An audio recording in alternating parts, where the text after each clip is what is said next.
নমস্কার। কবি গোলাম মোস্তফার লেখা বনভোজন। নুরু, পুষি, আয়শা, শফি সবাই এসেছে। আম বাগিচার তলায় যেন তারা হেসেছে। রাঁধুনিদের শখের রাধার পড়ে গেছে ধুম। বৈশাখ মাসের এই দুপুরে নাইকো কারো ঘুম। বাপ মা তাদের ঘুমিয়ে আছে এই সুবিধা পেয়ে। বনভোজনে মিলেছে আজ দুষ্টু কটি মেয়ে। কেউ এনেছে আঁচল ভরে 20 আমের গুটি, নারিকেলের মালার হাড়ি কেউ এনেছে 2টি। কেউ এনেছে চৈত্র পুজোতে কেনা রঙিন খুঁড়ি। কেউ এনেছে ছোট্ট বটি, কেউ এনেছে ছুরি। বসে গেছে সবাই আজি বিপুল আয়োজনে।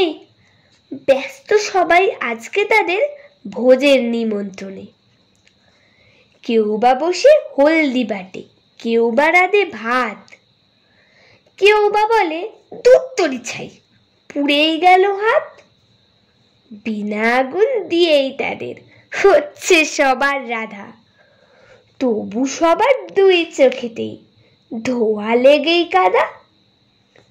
কোরমা পোলাও কেউ বা রাঁধে, কেউ বা চাকে নুন, অকারণে বারে বারে হেসেই বা কেউ খুন। রান্না তাদের শেষ হলো যে গিন্নি হলো নুরু। এক লাইনে বসে সবাই করলো খাওয়া শুরু।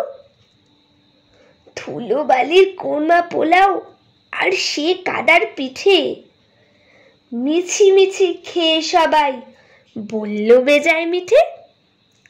এমন সময় হঠাৎ আমি পড়েছি যেই এসে, পালিয়ে গেল দুষ্টুরা সব খিলখিলিয়ে হেসে। নমস্কার।